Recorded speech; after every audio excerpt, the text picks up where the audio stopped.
a lot of these deadlines and ages that you need to accomplish certain things by are kind of outdated, and they're really not beneficial to us. I think they really honestly just cause us to have anxiety and feel bad about our lives. I do think if you want to have kids, that is something to just realistically think about. Even with that, it's like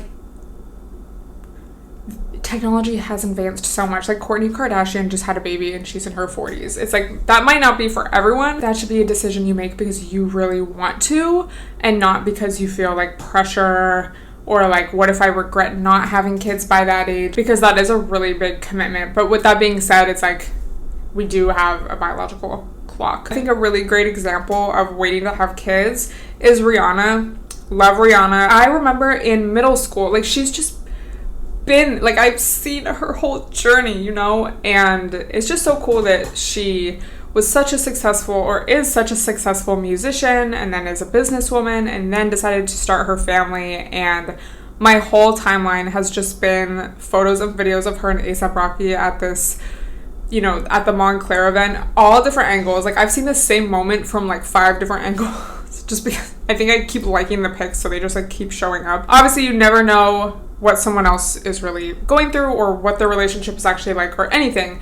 But just generally speaking, I think she's a great example of someone who put themselves first and did what they wanted to do as far as career goals and just living life. And then, you know, not that she's settling down by any means, but, you know, starting a family and having kids, like, I just think that's so cool. They are just so chic. Like, I hope she is so happy because she deserves it. I love Rihanna. Oh my god. So with that being said, I think it's very important to have role models of different ages, and especially of women that are in different stages of life.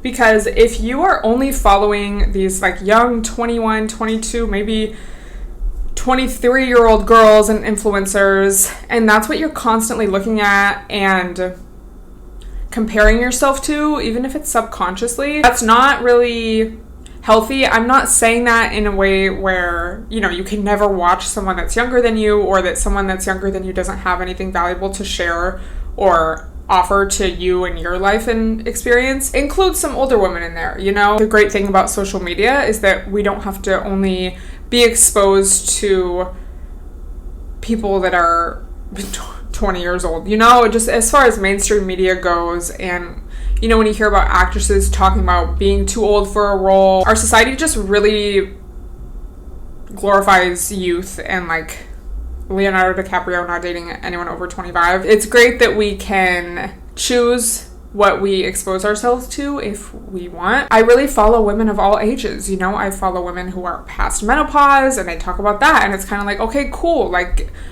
I'm nowhere near that stage of life, but it's kind of nice to have a positive role model and like talking about it and normalizing it, and like that is part of life. I follow people who have kids that are teens. I follow new moms, you know, career business women. Like, it's just important, I think, to get a lot of different viewpoints, because that really makes you feel like less alone on your journey. Because if you're constantly exposing yourself to people, and again, it really doesn't have to be that deep. It's just like when you're scrolling on IG or kind of mindlessly watching IG stories while you're waiting in line, you see how different people, different women are living their lives. And it's not like, yeah, you have to be this super young, like whatever, and that's it. That's all that exists. If you're not doing it this way, you're wrong. If it's just following people of different ages, people who look differently, who just are into different things, have different niches, it will make you feel better about your own journey and path. And that's really the importance of representation, right? Is so that people don't feel alone and people feel represented.